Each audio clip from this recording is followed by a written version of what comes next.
para poder enviarles después esto como de recordatorio. ¿Qué es importante tener en cuenta ahorita? Digamos que el modelo biopsicosocial tiene algo y es que aparece posteriormente en la crítica del modelo biomédico, que obviamente ustedes ya han tenido también un acercamiento a ese modelo, el cual digamos que se plantaba o tenía como eje central que cualquier alteración en salud mental se podía medir como tal por todos esos signos y síntomas y todas esas respuestas físicas. Digamos que el modelo biomédico se reducía solo a lo que era realmente observable y se podía medir y principalmente se centraba solo en esos aspectos biológicos del ser humano. ¿Sí? ¿Qué empieza a pasar? Digamos que sabemos que las primeras personas que tuvieron como cercanía al modelo o a estudiar la salud mental fueron médicos y fueron los primeros que se preocuparon como en identificar, vengan, qué es lo que está pasando en el cerebro, porque estas personas sí tienen un golpe en la cabeza porque les cambió el comportamiento, ¿sí? Y en lecturas yo sé que ya deben saber que se daba al principio una explicación muy mística del asunto, entonces se hablaban de exorcismos, de endemoniados y que por eso se generaban alteraciones en comportamiento, ¿sí? A partir de allí empieza a surgir el modelo biológico, que es como la contradicción a ellos que empiezan a decir, no, realmente estas alteraciones empiezan a dar es porque hay daños a nivel cerebral, ¿sí? Posteriormente, digamos que se empezó a evidenciar que listo, que si haya una parte biológica que primaba y que era súper importante y que sí nos podía mostrar porque se generaban ciertas alteraciones en salud mental, pero después nos empezamos a dar cuenta de algo y es que a veces ese tratamiento médico se quedaba muy corto, ¿sí? Y que a veces realmente al dar solo un tratamiento farmacológico o digamos ya en términos de cirugía, como lo hacían en un principio, pues realmente no se lograba como generar en las personas una real calidad de vida o que realmente se pudieran cumplir como una solución a esos síntomas que estaban presentando, ¿sí? Digamos que empezaron a darse cuenta que era muy corto. Y allí empieza a aparecer un autor que se llama Engel, que es el principal autor, que empieza a plantear una serie de críticas al modelo biológico y genera el concepto biopsicosocial. ¿Qué nos dice Engel? Primero, que el modelo biológico o biomédico era muy reduccionista, ¿sí? Que realmente buscaba todo el tiempo tanto conceptualizar al ser humano y plantearlo desde lo biológico que se perdía algo que era el humanismo como tal, que era la humanización hacia la persona, que es darnos cuenta que no estamos hacia hablándole a un aparato que funciona o no funciona, sino que realmente somos seres humanos y que como seres humanos no estamos solo inmersos en lo biológico, sino que lo que pasa en mi entorno me importa, sino que lo que yo tuve que ir a lo largo de mi historia tiene un componente súper fuerte en mi comportamiento, ¿sí? De que también cómo yo interactúe con los diferentes contextos o los diferentes grupos sociales tiene una respuesta en mí. Entonces empieza a juzgar eso, empieza a decir como venga, porque solo nos centramos como en esa parte biológica si el ser humano no es como un aparato que sirve o no sirve, ¿sí? Ahí aparece el segundo como crítica que él postula, que es que él empieza a decir como lo psicosocial es importante, ¿sí? Dense cuenta que, les doy el ejemplo, no sé si han visto, por ejemplo, personas que tengan un diagnóstico de diabetes.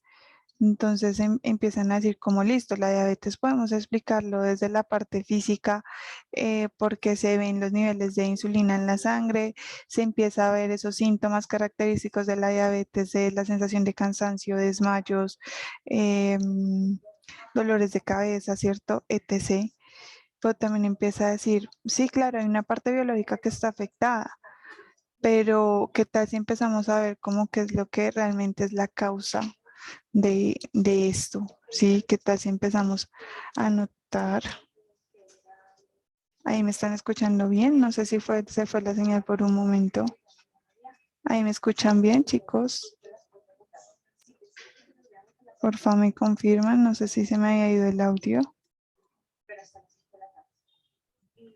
Se entrecortaba, pero ¿Ya? no se perdió la idea. Ah, ok, listo, gracias, Dolima. Les decía que realmente empiezan a aparecer como un tema de ven y por qué no empezar a estudiar las causas, no solo desde listo, desde lo que termina pasando con el azúcar en la sangre, sino que también empezamos a ver qué es lo que hace que esta persona a nivel psicológico se siga manteniendo o se genere como la diabetes. Entonces empezamos a notar que las personas son humanos y que realmente a veces hay una dificultad full, por ejemplo, en regular emociones, ¿cierto?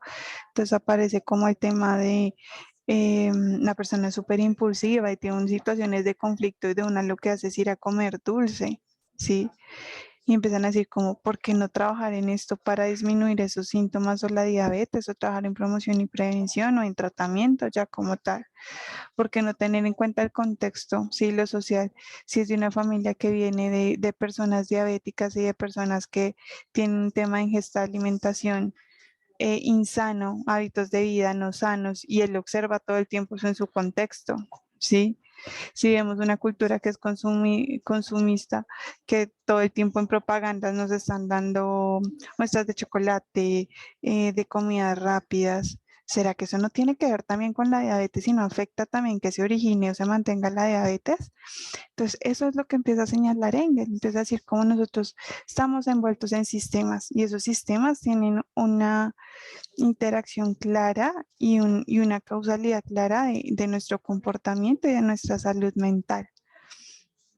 Sí, y de terceras, digamos que él empieza a decir cómo no nos podemos quedar con el modelo simplista o reduccionista, ¿sí? Es importante que empecemos a hablar de dimensiones y que el ser humano está envuelto en diferentes dimensiones, ¿sí?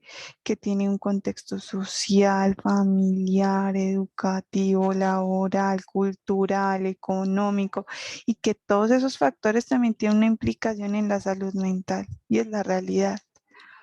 Sí, entonces esto es lo primero que de aquí empieza a surgir como tal el modelo biopsicosocial. Acá vemos a Engel, la persona que ahí ustedes observan es Engel, y Engel, digamos que empieza a plantear el modelo biopsicosocial teniendo en cuenta estos tres factores, que realmente es lo que hemos siempre, digamos, las personas que han elegido el modelo biopsicosocial y que ahorita van a tener que enfocarse más en él para estas últimas dos actividades, va a ser un poquito lo que queremos que empiecen a analizar, a identificar en los diferentes casos y cómo empezar a reconocer esas habilidades que debemos generar en diferentes casos.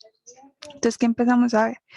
Que le empieza a decir cómo vengan los seres humanos, estamos en diferentes sistemas todo el tiempo, estamos inmersos en mi sistema individual, pero también tenemos una serie de relación con diferentes sistemas y eso hay que notarlo y eso hay que tenerlo en cuenta cuando hacemos análisis de casos. ¿Qué empieza a tener en cuenta? Los va a empezar a nombrar cada uno. Factores biológicos, que es como el primer acercamiento y lo primero que se empezó a medir.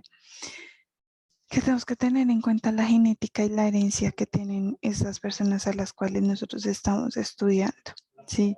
De genética de herencia quiere decir como eh, todos esos antecedentes médicos que la persona pueda tener, todas esas dificultades y vemos como patrones, ejemplos de dependencia de alcohol desde abuelos, tíos, hermanos, papás. Claramente no empieza a decir, deben haber genes de dependencia, ¿sí? Empezar a medir eso. Segundo, el funcionamiento fisiológico. Hay algo que se llama como todo ese patrón, digamos que nosotros desde que nacemos tenemos un temperamento, ¿sí? Y eso es importante empezarlo a notar. Desde que nosotros nacemos, nosotros tenemos un temperamento que a veces es difícil, ansioso, reactivo, ¿cierto?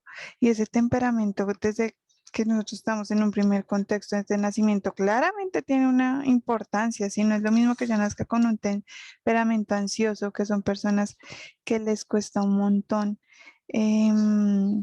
digamos que estar expuestos a situaciones sociales, a situaciones en las cuales no tengan control de lo que les pasa. Claramente eso me puede volver más vulnerable a generar una serie de trastornos y eso tenemos que empezar a notarlo. Hay un temperamento difícil que son las personas que tienden a ser muy impulsivas, ¿sí? Hay un temperamento inhibido que son las personas que tienden a guardarse todo. Y todo esto que viene desde el nacimiento, que es como algo ya implícito desde el nacimiento, tiene ese componente biológico y hay que tenerlo en cuenta cuando hacemos un análisis de un caso. La estructura, ¿sí? En este caso más hablando de estructura cerebral. sí, hay que tenerla en cuenta. Sí, obviamente a veces en los casos no es tan fácil. En la vida diaria, ya cuando ustedes ejerzan, no va a ser tan fácil que uno, cuando sea que uno trabaje en equipo con psiquiatra, como que uno pueda tener acceso como a esos exámenes médicos de estructura cerebral. Pero si los tenemos, hay que tenerlo en cuenta. ¿Listo?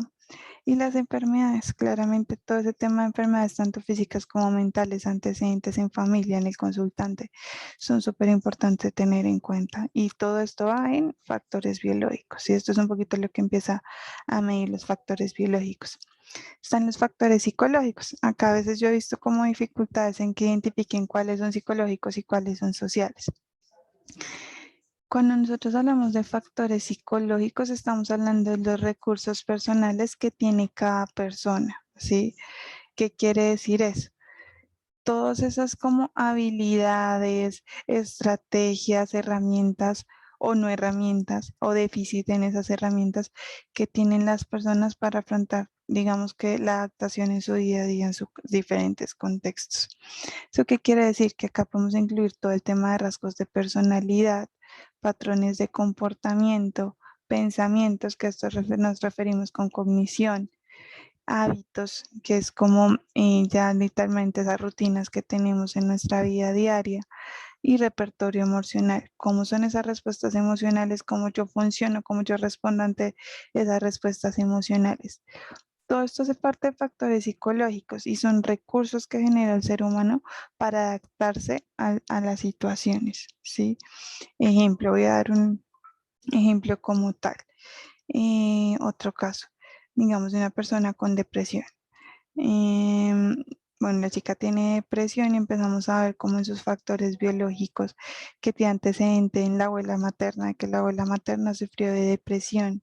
Sí, podemos ver en su funcionamiento fisiológico que desde chiquita fue un temperamento muy ansioso y la familia la describe desde chiquita como una niña muy ansiosa y muy ensimismada. Eso es un factor de vulnerabilidad. Podemos ver en su estructura cerebral que al hacer exámenes ella no está secretando la suficiente dopamina o serotonina y que eso está obviamente generando que tenga una baja motivación. Y podemos ver que tiene como antecedentes de enfermedad y un hipotiroidismo que está súper relacionado con el tema emocional. Entonces, claramente empezamos a ver cómo vean, todas estas son vulnerabilidades o posibles causas de que esta persona genere depresión. Cuando nos vamos a factores psicológicos, empezamos a ver que en sus rasgos de personalidad es una personalidad muy obsesiva, como que toda la vida se ha preocupado por ser la mejor, por resaltar, es súper metódica en su día a día. Entonces empezamos a ver, ven, sus rasgos de personalidad y rasgos de personalidad obsesivos. En su comportamiento, esta persona cuando tiene situaciones de conflicto evita mucho, prefiere quedarse callada, se va de los lugares donde genera malestar. Sí, esos son patrones de comportamiento. Patrón de comportamiento quiere decir como esa conducta que es repetitiva en diferentes contextos, ¿sí? También podemos hablar de cognición, que son los pensamientos. Entonces ahí podemos hablar cómo esta persona tiene pensamientos asociados a abandono, piensa que la van a dejar, que si ella dice algo, las personas lo van a tomar a mal, ejemplo. Entonces tiene unas características de pensamiento que la hacen vulnerable a generar depresión. Y tiene un repertorio emocional, cómo ella responde a sus emociones, evita las emociones, trata de cortar las emociones o las puede tolerar. Entonces, tiene dificultad en tolerar el malestar, ¿sí? Tiene dificultades en manejo de ira, tiene dificultades en evitación emocional, es decir, trata de cortar la emoción, ¿sí? Esto se infiere lo psicológico. Ahí uno puede ver, eso puede originar y eso puede hacerme vulnerable a generar un trastorno. Y en factores sociales están las interacciones personales, las interacciones grupales o familiares, el contexto comunitario, el contexto cultural. Incluso ahí podemos incluir el contexto económico. Si digamos acá en Colombia, una persona que está ganando un mínimo, que el trabajo le queda 2 horas de distancia, que realmente el sueldo no le alcanza para mantener eso. Si ustedes creen que eso no es un factor de vulnerabilidad para que genere una alteración en salud mental, claro que sí. Y eso debemos empezar a notarlo. Sí, somos seres biopsicosociales, literalmente. Entonces, ejemplo, que podemos ver acá, lo que les decía, dificultades económicas. Si la persona está en un contexto en que se demora 2 horas en salir en la mañana, 2 horas en volver a su casa, llega a su casa y no pueden interactuar con sus hijos, Sí, eso hay que tenerlo en cuenta. Si está envuelta en una comunidad en su barrio en el cual cada uno está por su lado y no se hablan, no tiene una ruta de acceso para ir a una secretaría de la mujer a pedir ayuda, una atención psicológica, claro que son factores que la hacen más vulnerable. Si a nivel familiar tiene una escasa red de apoyo, su familia la invalida, le castiga cada que ella busca ayuda, le dice, no, usted no cuenta con nosotros, claro que eso tiene un aspecto súper importante y puede generar una vulnerabilidad emocional muy alta y eso hay que tenerlo en cuenta. Listo, entonces a esto nos referimos con factores. Acá voy a hacer como un paréntesis para hablar un poquito de lo que es etiología y mantenimiento, que también he visto muchas dificultades como en identificar estas dos diferencias. Si lo planteamos desde este modelo, tanto en etiología, que son posibles causas, como mantenimiento, que hace referencia como actualmente, qué es lo que hace que se mantenga la problemática, se puede explicar desde estos tres factores. ¿Qué quiere decir esto? ¿Qué ejemplos? Yo puedo identificar como posibles causas la herencia, que tenga unos rasgos de personalidad obsesivos y que en su contexto no tenga acceso a psicología. Y eso puede ser factores de vulnerabilidad para que ella genere un trastorno depresivo, ¿cierto? Cuando hablamos de mantenimiento estamos diciendo, vengan, en la actualidad de esta persona, en el día a día del hoy de esta persona, ¿qué está haciendo? Que se mantenga la problemática, ¿sí? ¿Y a eso a qué nos referimos? A literalmente actualmente tiene hipotiroidismo, ¿sí? Claramente que ella tenga hipotiroidismo puede que esté haciendo una desregulación hormonal y que por eso actualmente se mantenga la depresión. Sí, en el modelo de psicosocial tiene unos pensamientos súper negativos de que en el futuro le va a ir mal, de que nada en su vida en este momento está bien, tiene una baja autoestima, claramente eso va a afectar que se mantenga todavía en la actualidad esa problemática. A nivel psicosocial, puede ser también el no tiene atención psicológica, también puede ser no tiene una red de apoyo ahorita familiar que pueda ayudarle, favorecerle, que busque ayuda, ¿sí? Y claramente en la actualidad eso es lo que hace que todavía se mantenga. Entonces acuérdense, en etiología hace referencia como a esas posibles causas en toda la historia de vida de la persona. Y mantenimiento hace referencia en la actualidad, qué es lo que hace que se mantenga esa problemática. Si en el hoy, qué es lo que tenemos que intervenir para disminuir esos síntomas. Listo.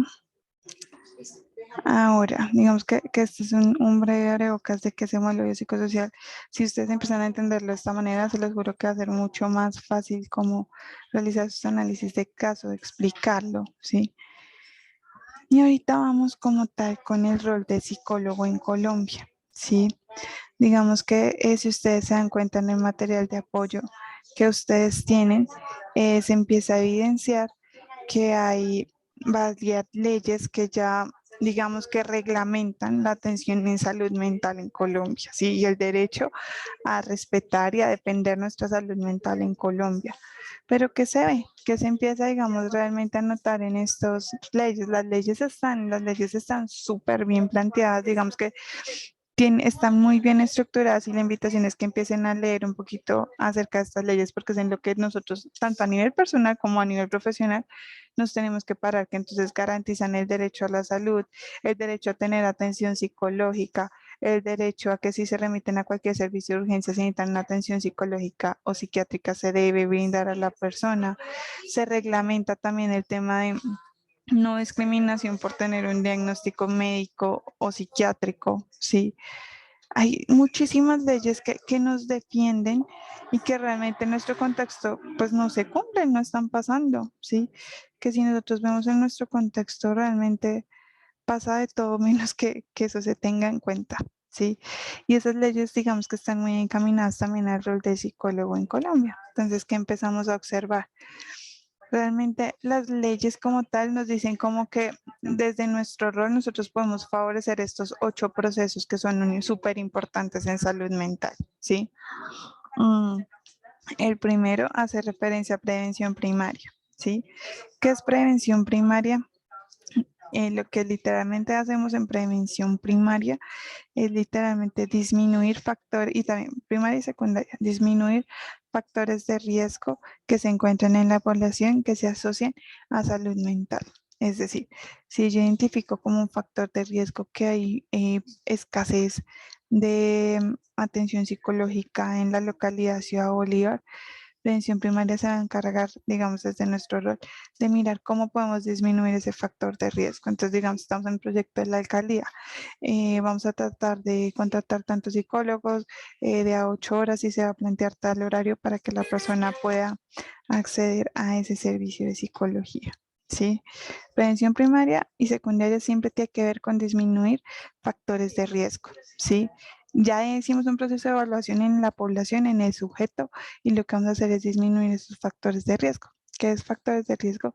Cualquier situación, contacto, sección en la cual se genere situaciones que pueden generar riesgo para algún tipo de problemática, es decir, situaciones en mi contexto a nivel personal, a nivel biológico, médico, etc., que pueden poner en riesgo de generar alguna enfermedad de salud mental.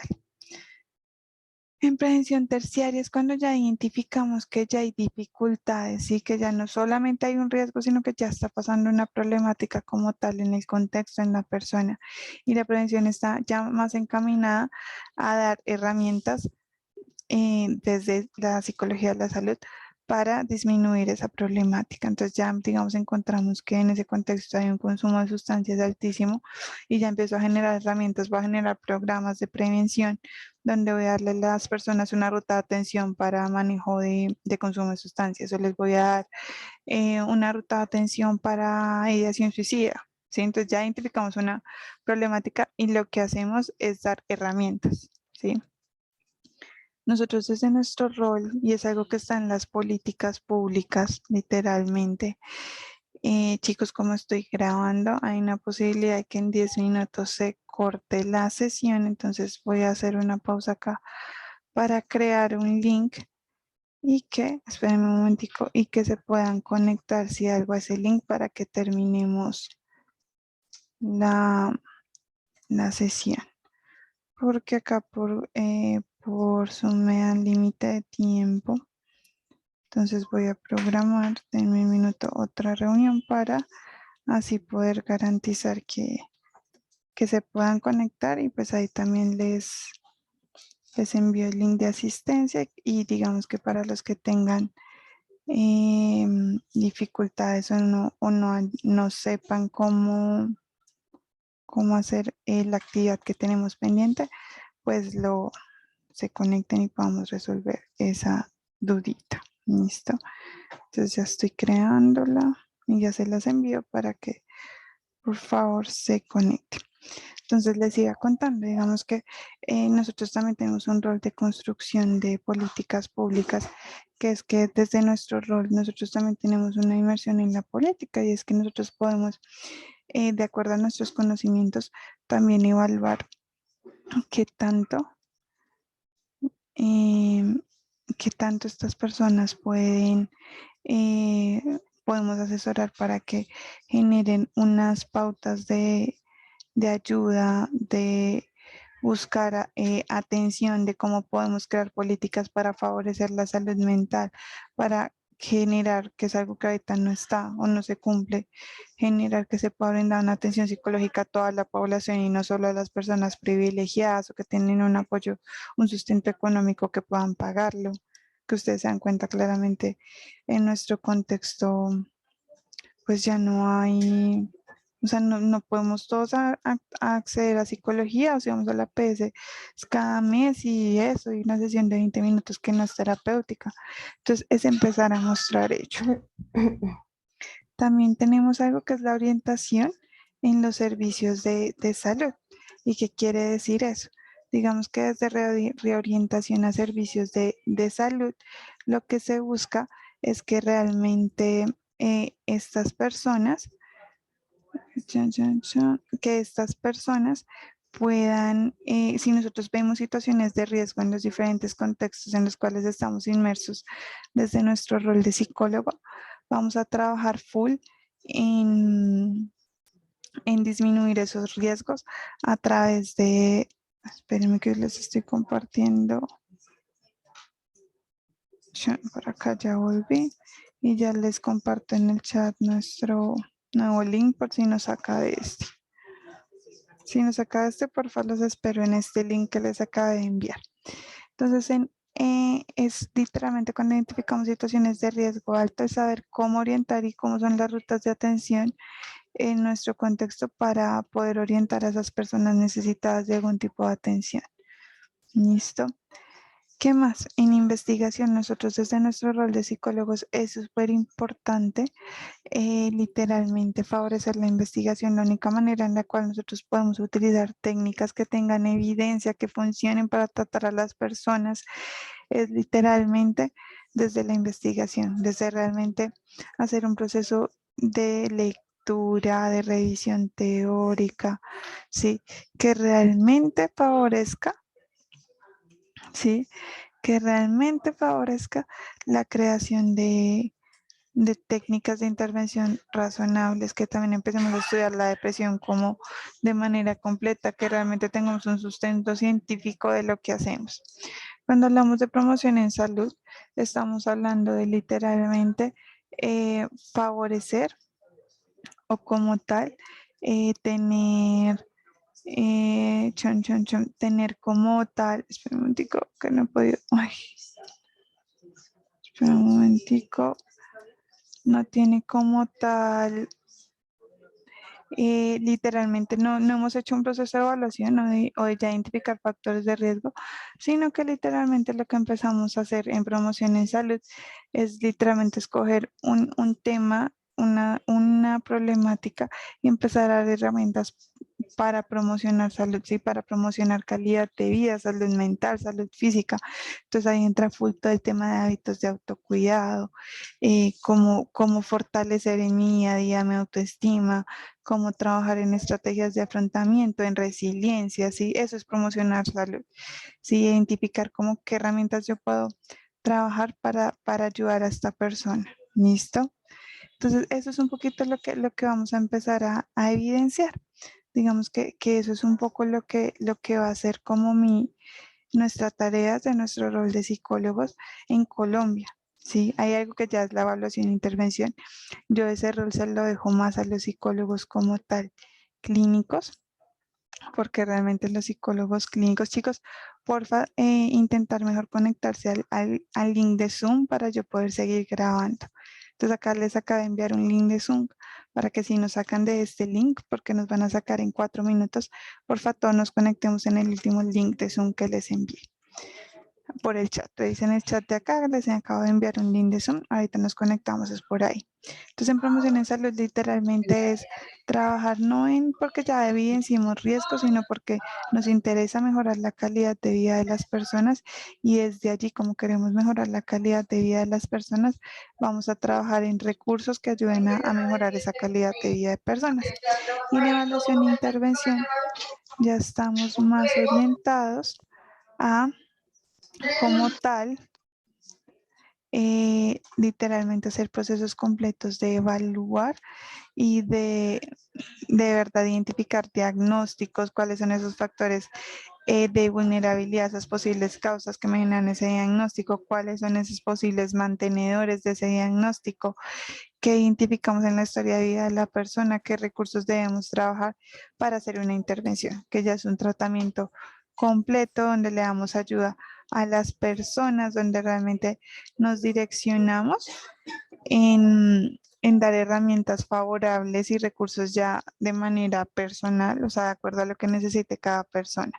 Porfa, para los que han ido ingresando, ingresen al chat, les acabo de enviar un link, que es el link de conexión Zoom, porque en 2 minutos vamos a salir de esta sala y entramos al siguiente link que les acabo de enviar, al de Zoom, porfa, al último que les envié, porfa, para que entren. En evaluación e intervención, literalmente tenemos también que basarnos en evidencia, ¿sí? Yo siempre les digo, chicos, y por eso soy tan cansona con el tema del sustento teórico, ¿sí? Nosotros como psicólogos no nos podemos parar desde el sentido común, y menos cuando estamos interviniendo y evaluando a alguien, ¿sí? Y si no lo aprendemos desde ahorita que estamos estudiando, después cuando ya ejerzamos no lo vamos a hacer.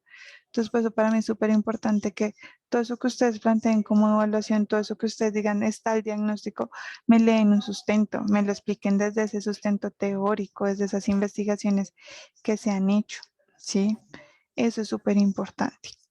Listo, chicos, por acá voy a dejar stop hasta acá y ya nos vemos en el siguiente link. Listo, por favor, para que todos se conecten, vuelvo y se los envío. Voy a dar un minuto para que porfa se conecten. Yo apenas cierre esta, pues entro al otro link para que sigamos en la reunión y ya en este último espacio es como para resolver dudas, si tienen dudas frente a la actividad actual o si tienen dudas teóricas frente a algún concepto. Listo, entonces los espero en el siguiente link. Porfa, conéctense porque necesito enviarles el link de asistencia para saber como tal quiénes se conectaron. ¿Listo? Entonces, los espero, chicos. Ya nos queda un minuto para que por favor vayan copiando el link.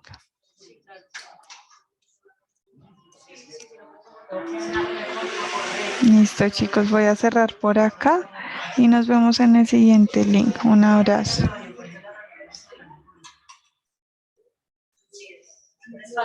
Es que dices,